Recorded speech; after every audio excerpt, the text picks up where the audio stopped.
Hoje em dia é muito comum as pessoas se colocarem em um patamar de superioridade em relação aos cristãos, falando que a Bíblia é um livro antigo, que não tem relevância nos dias de hoje, e isso é uma coisa que infelizmente é muito normal. A gente vive em uma zona de conforto muito grande. A gente vive em uma sociedade com condutas muito sólidas, de que cada um sabe o que é melhor para si próprio, de que ninguém sabe mais do que ninguém. Há poucos anos atrás, lá nas escolas públicas, inclusive, era dado um gibizinho ali com uma história que tinha um leão, e ele ia explicando algumas coisas simples até de matemática, de física, e ele ia escalando degraus até chegar numa página onde esse leãozinho começava a falar algumas coisas bem estranhas, como por exemplo, ele foi o caminho, a verdade e a vida dele. Você é o seu caminho, a sua verdade e a sua vida. E progressivamente esse leão ia ensinando coisas cada vez mais esquisitas para as crianças, até entulhar na mente delas um monte de porcaria, né? Isso, por mais que talvez não tenha acontecido com você, as técnicas que a nossa sociedade usa para fazer isso com a nossa mente, elas variam, mas elas acontecem em todos nós. Quantas pessoas hoje em dia não foram educadas com conceitos individualistas, com conceitos de autoindulgência, onde a lei que vigora é faze o que tu queres. Então é muito natural a gente olhar para um livro extenso desses, que dá até preguiça de começar a ler, e decidir que esse é um livro desatualizado, que não tem mais relevância para os dias de hoje. Hoje em dia nós somos pessoas mais tolerantes, nós já evoluímos de tudo isso aqui. São só histórias antigas de como viver a sua vida. É só uma religião que serve para o bem-estar de cada um. Eu não preciso disso para me sentir bem, mas eu respeito quem precisa. Agora, será que esse raciocínio é realmente seu? Será que você não foi condicionado por uma série de fatores ao seu redor e começou a acreditar nisso, achando que é uma dedução original sua? Ah não, mas 85% da nossa sociedade é cristã. Eu é que sou fora da caixinha. Será que é mesmo? Hoje eu quero te fazer reconsiderar algumas dessas ideias. Será que você tem a coragem de ter todas essas crenças que você acha que são tão naturais, tão sólidas, tão originais suas, desafiadas por um simples vídeo de um canal tão pequeno? Um vídeo que simplesmente vai te mostrar o outro lado da informação, um lado que talvez nunca ninguém tenha te mostrado? Se você quiser continuar na sua câmara de eco, na sua crença de que você é diferente das outras pessoas, então pode fechar o vídeo agora que aqui não vai ter nada pra você não, tá bom? Agora, se você tem a coragem pra ter a sua concepção de mundo completamente chacoalhada, então muito bem. Bom, eu quero começar desbancando essa meia-verdade que te contaram de que 85% da nossa sociedade é cristã. Eu vou citar alguns dados aqui que vêm lá da população norte-americana, de acordo com algumas pesquisas que eu deixei aí na descrição. Os Estados Unidos têm uma porcentagem oficial de 70% de cidadãos cristãos, o que é bem próximo da gente pra gente ter alguma referência, né? No Brasil, por algum motivo misterioso, a gente não tem esses dados que eu vou citar agora, mas isso vai servir muito bem para considerar um pouco a respeito dessa meia-verdade. Bom, a existência do diabo é um dos temas mais abordados nos evangelhos. Jesus fala extensamente a respeito desse tema com uma grande literalidade. Agora, é curioso que somente 27% dos americanos acreditam na existência dele. A maioria acredita que isso é simplesmente uma simbologia da maldade no mundo. Outra coisa curiosa é que 47% dos americanos acreditam que o livro de Mórmon, o Alcorão e a Bíblia expressam a mesma verdade espiritual. Será que esses 47% leram algum dos três livros? É algo a se pensar, né? 69% dos americanos acreditam terem alguma noção da Bíblia, mas 58% não conseguiam nem ao menos lembrar o nome dos seus 5 primeiros livros, aqueles que formam o Pentateuco lá, que para os judeus é a Torá. 45% dos americanos acreditam que a Bíblia ajuda quem antes ajuda a si mesmo. 60% dos americanos não conseguem citar 5 dos 10 mandamentos. E somente 52% dos jovens responderam que é falsa a afirmação de que Sodoma e Gomorra eram casados. Quantos desses será que sabiam que se tratam de duas cidades, né? E o mais assustador disso tudo é que 50% dos americanos, incluindo cristãos, não conseguiam nem ao menos citar um dos 4 evangelhos. Lembrando que essas pesquisas elas são ali de 2001. Como será que vai estar hoje, né? É uma coisa completamente alarmante. Um cristão ele tem que saber essas coisas. Muita gente acha que a Bíblia é simplesmente um livro cheio de fábulas contando como a gente deveria viver as nossas vidas. O curioso é que mesmo sendo o livro mais vendido do mundo, pouquíssimas pessoas de fato o leram. É um livro que ao mesmo tempo está presente em todo lugar, mas em lugar nenhum.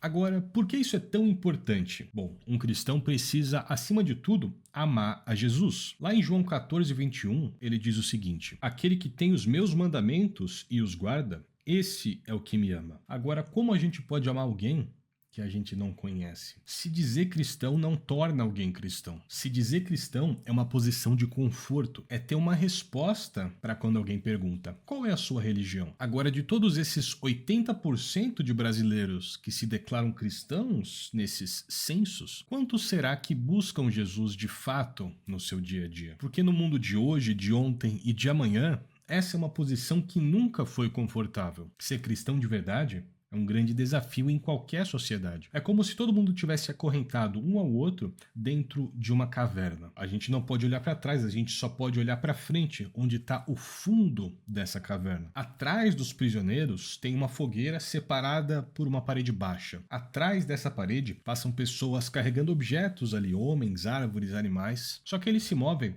de uma forma onde a sombra deles não é projetada. Somente as sombras dos objetos que eles estão segurando. Essas sombras, elas são projetadas na parede da frente, a qual os prisioneiros estão olhando. E quando você e os outros prisioneiros escutam sons ecoando dentro da caverna, vocês, por só conhecerem aquilo, associam esses sons às sombras que estão sendo projetadas ali. Ser cristão é como se um desses prisioneiros fosse liberto dessas correntes, pudesse olhar para trás, pular aquela parede baixa, observar aquela fogueira, aquelas pessoas fazendo movimentos ali por trás da parede, só que aquela luz, como você estava acostumado com o escuro da caverna, aquela luz primeiro, ela te cega. Aos poucos, esse prisioneiro, ele se acostuma com essa luz, só que agora ele precisa voltar para a caverna e contar para os seus companheiros a realidade que ele viu ali atrás. Ele tem que contar para esses companheiros a situação extremamente enganosa em que todos eles se encontram. Mas olha que situação complicada.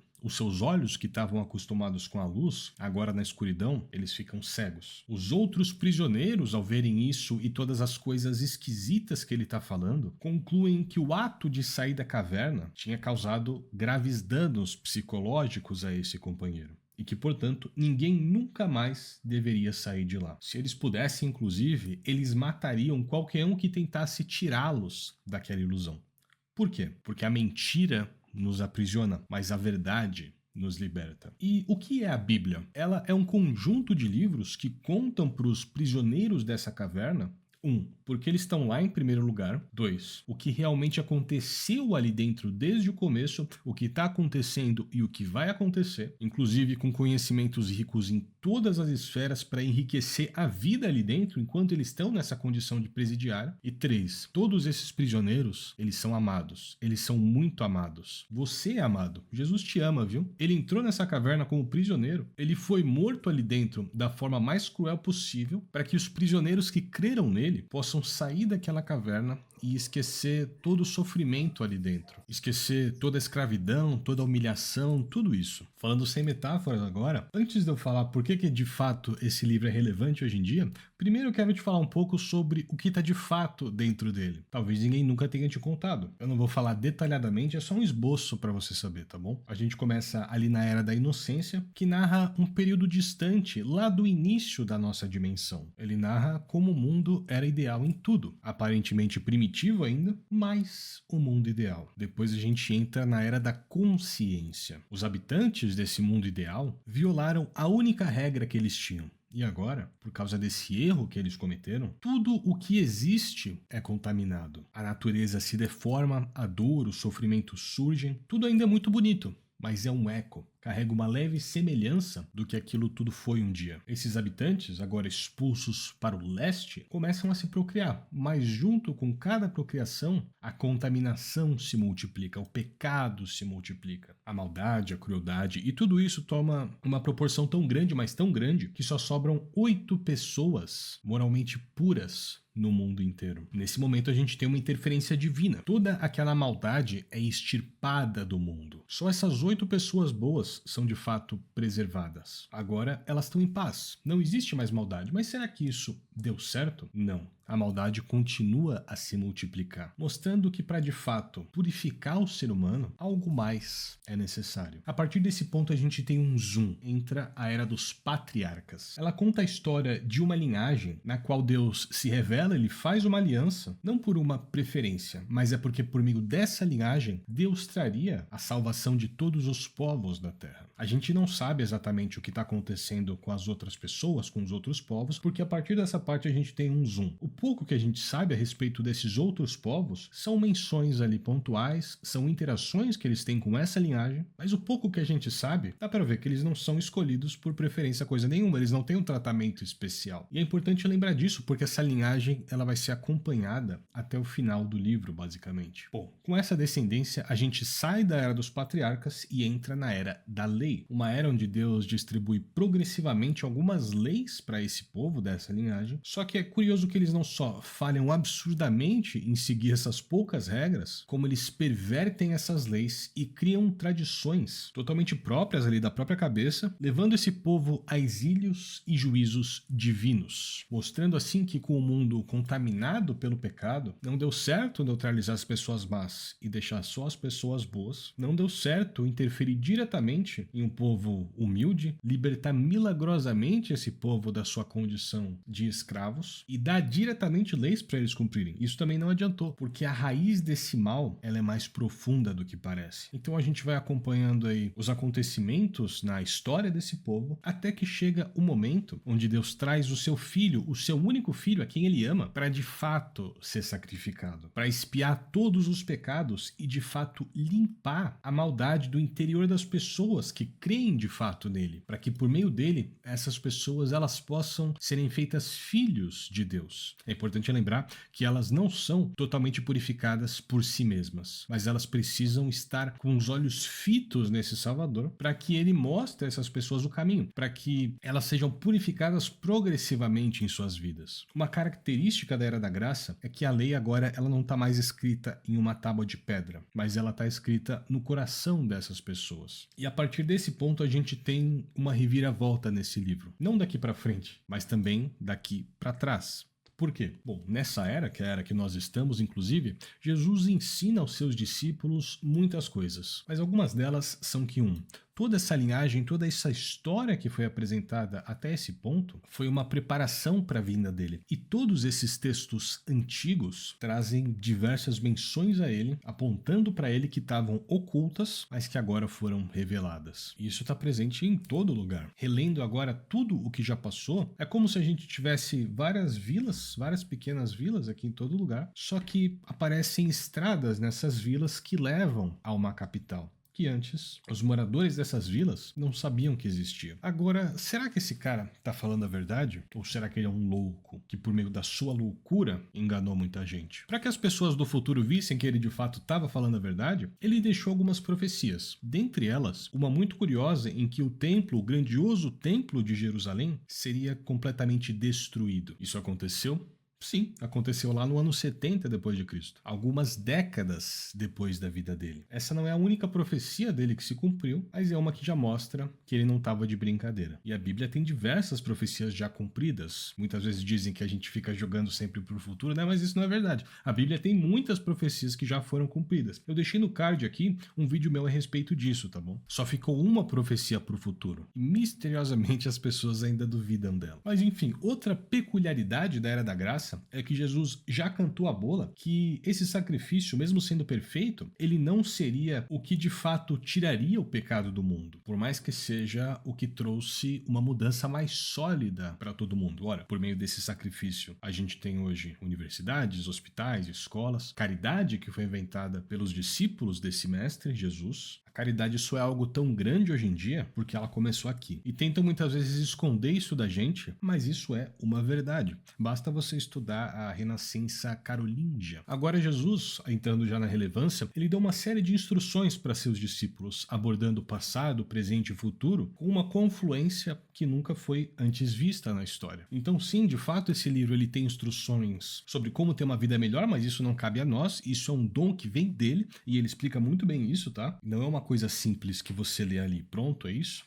É como se fosse um baú, que você sempre tira coisas novas e coisas velhas dele. Então toda vez que você relê uma passagem, uma, duas vezes, você sempre vai descobrindo coisas novas. É uma coisa que parece que não vem desse mundo, né? Porque você sempre encontra novos ensinamentos nas mesmas palavras. Então você lê o texto, você explica o texto e você aplica ele na sua vida. E isso transforma, tá? Eu tô te falando com base na verdade. Isso transforma a sua vida para melhor. E não é mantra, não é papo de coach, não é nada disso. É uma coisa que realmente só tá presente aqui. E para muitas pessoas é a única coisa que funciona. Quando tudo na sua vida tá acabado, tá estourado e nada mais funciona, isso aqui ainda funciona. Isso aqui nunca deixa de funcionar. Eu não conheço ninguém que leu isso aqui, que leu esse livro, que estudou ele profundamente e falou: isso aqui não vai servir para minha vida. Não conheço ninguém. Agora, e depois da Era da Graça? A gente tem um hiato ali de 7 anos que descreve uma falsa paz, seguida por repentina destruição. Esse período ele tem o que a gente chama de dores de parto. São momentos ali onde esse evento mundial ele vai se aquecendo cada vez mais, algumas coisas estranhas começam a acontecer no mundo, até que chega no estopim, que é esse evento. É o que a gente chama de grande tribulação, de apocalipse.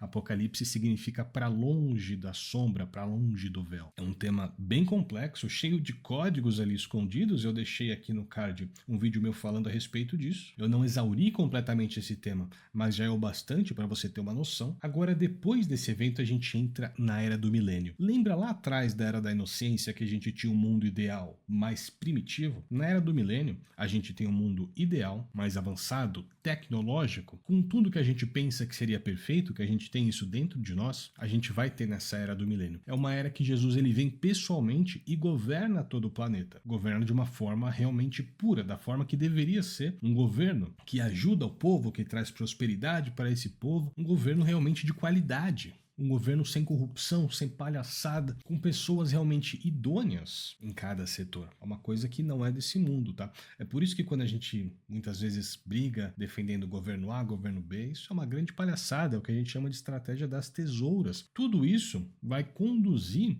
até esse estopim de 7 anos da grande tribulação e vão culminar num único governo de qualidade real que existiu na Terra. E depois a gente entra na Era da Eternidade, que não é mais uma era, afinal a gente está falando de algo fora do tempo, mas é o fim desse livro. Então, ler e estudar a Bíblia não só te dá um panorama geral de toda a história da humanidade, com passado, presente e futuro, como te aproxima de Deus, te traz a paz que transcende o entendimento, a paz que Jesus nos deixou como presente. Mesmo em um mundo com aflições, ele deixou essa paz para aqueles que nele creem. E você não perde por esperar em dar uma chance para esse livro te transformar completamente. Caso você não saiba muito bem como começar, por onde começar, você pode começar ali pelo Evangelho de João, lendo ali 3 versículos por dia, é pouca coisa, mas se você quiser se aprofundar, eu deixei um vídeo meu aqui falando a respeito disso, tá bom? Se não, começa ali por João, depois você vai pro livro de Atos, você pode ler os Evangelhos ali e depois você vai pro início, porque aí você já vai conseguir ler toda a Bíblia com a ótica do Salvador que muda tudo, de Jesus Cristo. E eu também recomendo o livro A História.